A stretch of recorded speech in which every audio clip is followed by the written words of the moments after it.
And that is where low-carb, high-fat diets come in. Carbs that you need to dodge so that you can be successful on your low-carb journey. And in today's video, I want to talk to you about the carbs to avoid for weight loss. Diet culture can't come to the phone right now. And why? Because she's dead. She's canceled. Hey y'all, what's up? It's Becky here. And if you're new, I'm an aspiring registered dietitian that just graduated from the University of Georgia. And let me tell you, this little piece of paper is super expensive. So I kind of want to do more of a sciencey based type of video, more toward what I'm interested in. Hopefully I can do some projects on this topic in my master's school. So what if I told you you can eat your cake, have your carbs, and still meet your fitness goals, your health goals, and maybe some type of weight loss goals, all depending on how you prepare your food. Well, make sure you grab your cup of coffee, grab your favorite snack, and keep on watching. Why is mine a sweet potato? Well, we'll find out. Yeah, I'm talking to you. If you want to find out why mine's a sweet potato and what are resistant starches, well, make sure you like and subscribe because you don't want to miss another video. And yeah, come join the Reese Ranch Squad because we are so happy to have you. For me, tonight I won't be coming home for tea.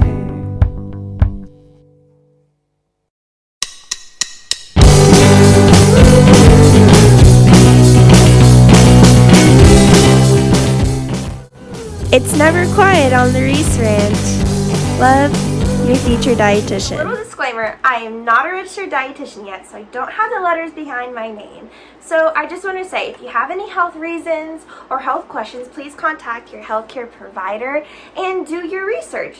Nutrition is so unique. What works for me might not work for you, and you know your body best. So do your research, look at PubMed, read your books, and really dive into nutrition because you know your body best. So let's get on to this video and talk about reasons why people want to diet, people want to lose weight, and why people want to maybe focus on their food a little bit more. Before we jump into what resistant starches are, let's tackle a few questions. The first question is, why do people want to diet? Well, the reason is A, society tells you that you need to look said A versus said B. Or your practitioner says that you need to either lose weight because you're at risk for these rising chronic diseases, obesity, type 2 diabetes, or some other chronic disease that may A, run in your genetics, or B, run in your environment, or C, you may not even come across these chronic diseases. And honestly, let's be honest here. Would we really focus on what we eat and how long we exercise and what calories if we all weren't doing it for health reasons? And the next question is weight loss. How do I lose weight? If I focus on my weight loss, how come I end up binging on food? How come I end up gaining extra weight? And how come 6 months down the road, I don't see progress? I end up gaining weight or even more weight. So the first thing we do is, how do I shed the pounds?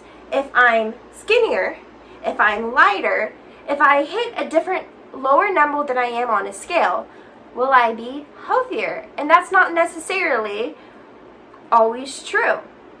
So what people do is they tend to slash their calories in half, undereat, and your body comes back at you and it's like, no, you're not going to do that. So your body is very, very smart. It's weight and control you are. You have set points weight and your body tries really, really hard in order to hit that set point weight. So we can discuss a little bit more about how your body tries to fight really, really hard to reach out a set point weight in a later video. But the reason why I'm bringing up why we want to diet and set point weights and dieting and half your calories is people love to go on low carb diets, or AKA the keto diet. Many different variations of the low carb diet. So what does a low carb diet have to do with resistant starches? So we need glucose. Glucose, or carbohydrates, are the main fuel source that our body craves. So we need carbohydrates to fuel our heart, our livers, our kidneys, our muscles. Also, carbohydrates produce our feel-good hormone, which is serotonin. And you also need carbohydrates to fuel glycogen, which is also made in your muscles and your liver. So you can go lift those weights, so you can run an extra mile.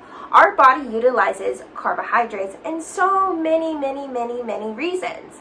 But if you overconsume carbohydrates, then our body have to find a way to, in order to store. Carbohydrates are stored in our cells called adipose tissue, as we know as the fat tissue, to insulate our organs, our hearts, and also those squishy little things that harvests our cute little cellulite bumps. The reason why our body stores those pesky extra carbohydrates in our adipose tissue is because way back when, we have to thank our great grandma. So in order for people to survive the famine, our bodies had to find a way how we can survive on our fat storages. So that is why we store carbohydrates in our adipose tissues, and we have to thank our great grandma. That's a great thing. Don't consider that a bad thing. If not, then we probably wouldn't be here.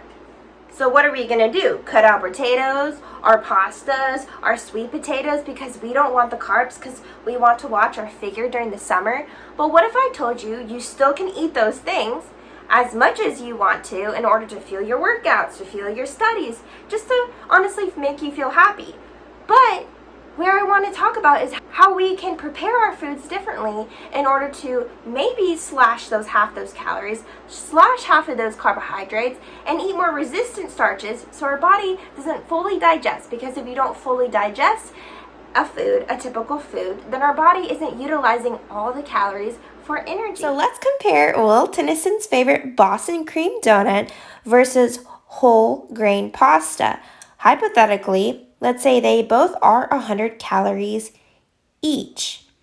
Whole grain pastas have little helper friends named cellulose, which are starches found in plants. See, the whole grain pasta contains resistant starches, or the resistance from our body fully breaking down these carbohydrates in order to use them for energy. Consuming the resistant starch in the whole grain pasta fills us up quicker, which satisfies us, while we consume half the amount of calories as in within the donut. Because of these resistant starches in the whole grain pastas, our body is only utilizing half the calories than we would have as in the Boston cream donut. And of all, unlike the Boston cream donut, resistant starches don't digest in the bloodstream, so our bodies don't release much insulin in response. And even better, by just cooking, then cooling the whole grain pasta, you can increase these resistant starches. In all, hypothetically, we can still enjoy all of the great benefits of carbohydrates just by cooking and cooling them because of resistant starches. So what are resistant starches? Resistant starches are long chains of glucose, and they can be found in such foods as green bananas, grains, beans, seeds, nuts, and fruits and vegetables. And there's different types of carbohydrates. Complex carbohydrates, beans, peas, and those carbohydrates are used to fuel our body. But there's also simple sugar.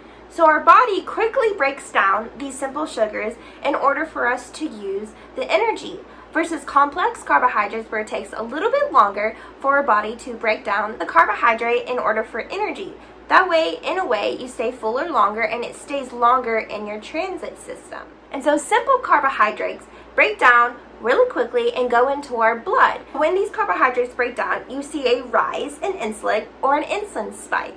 But here comes into play resistant starches.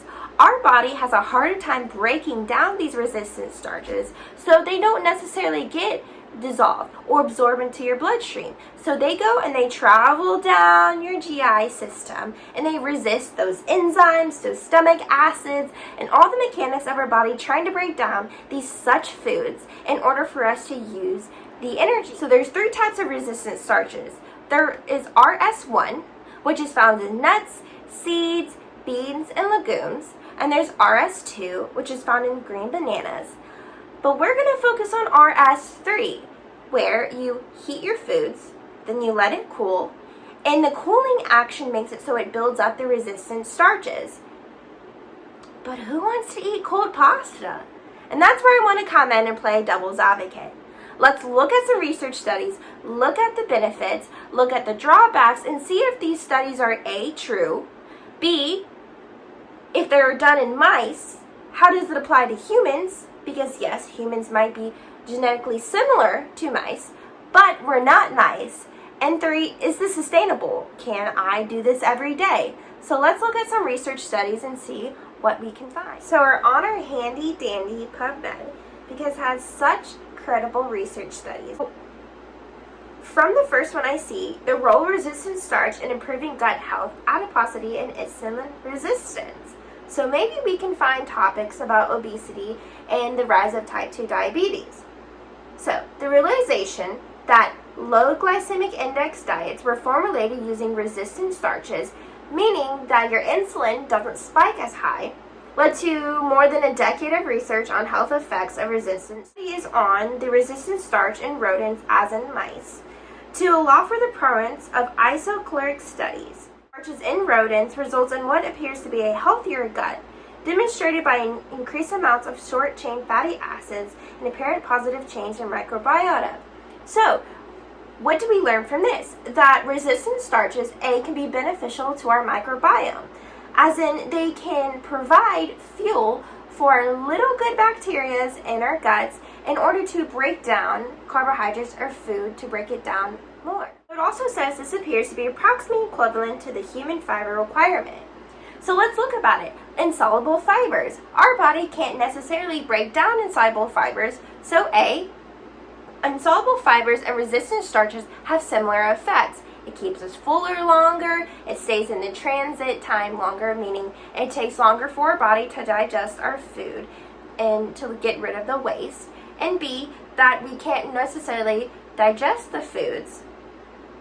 And so it keeps us fuller longer, which is super cool and super great if you want to make certain health changes or even drop a few pounds. So here it comes into play. Why is my favorite snack a sweet potato? So this research study made me really dive into it, see the greatness of potatoes and rice and pastas. Well, this research is chilled potatoes decrease glucose insulin, and it compared to females that boil potatoes, then ate the potatoes while they were so hot, and versus B, females that let them chill and then ate them again. So it says resistant starches have been shown to improve glycemia and insulin sensitivity in adults with metabolic syndrome, which could be leading causes of multiple chronic diseases. As this study demonstrated that consuming chilled potatoes higher in resistant starches can potentially impact the glycemic response in females with elevated fasting glucose and insulin. Maybe my patients who have diabetes can still enjoy their carbohydrates, but just tweak the way that they are preparing their meals. But, everyone's body is different. So let's see. What we learned is that eating resistant starches as in RS1, beans, nuts, and seeds, RS2, what are found in green bananas, or RS3, where we cook our starches, then let it cool, building up resistant starches, meaning they are resistant for our body to get it digested. Yes, there are positive research studies out there that say this might aid insulin insensitivity, aid in overweight and obesity epidemic. But is it sustainable in the long run? Well, we need more research studies. How much resistant fibers do we need to eat? How does it impact our microbiota? How can an average person do it? And is it sustainable? Do I want to eat a bowl of cold rice? Do I want to eat a bowl of pasta? Why aren't other people jumping onto resistant starches? Half of the time when I'm eating vegetables or cellulose, which is a carb found in my vegetables, I'm bloated and I get gassy. So you got to play devil's advocate. Yes, I can, of course, add in more beans, nuts, and seeds, chickpeas, hummus. And yes, I can cook my pasta and let it sit overnight and then eat it again. Those are abilities that I can do. And it's super, super cool to find out the researches and super, super cool to see how preparing your meal differently can affect the way your body is. But my last conclusion is, as a future registered dietitian, I don't necessarily like to pick on my weight or focus on my weight. As long as I have a balanced diet or follow the hunger crushing complex, having a source of protein, fat, and a source of fiber all in my meals, then living a balanced life, eating a balanced meal, exercising or moving in the way that I like to exercise is probably how I would like to live my life and how I like to tell my friends and family. You don't necessarily have to focus on resistant fibers and have to focus on the quote-unquote healthier foods, because we're all humans. I'd rather, enjoy a cookie, memories over macros, but I also love to enjoy working out. So yes, have fun at it, do your research on resistant starches, chill that pasta, but you know what, if you want to eat warm pasta, then go ahead and eat the warm pasta. You know what, do your research. I love to do my research. That's the beauty of research, and have at it. Your life, nutrition, is such a beautiful thing. It's so unique, and that's all I have for today. If you like this video, go ahead, like and subscribe, and join the Reach Rant Squad. Well, on that note, I'll see you later, and hopefully one day you can come and visit me as your future registered dietitian nutritionist. Bye, guys. So, is this sweet potato that's been boiled, then cooled, is it COO approved? He sure loves his resistant starches. You better be eating your carbs. Your brain will definitely thank you.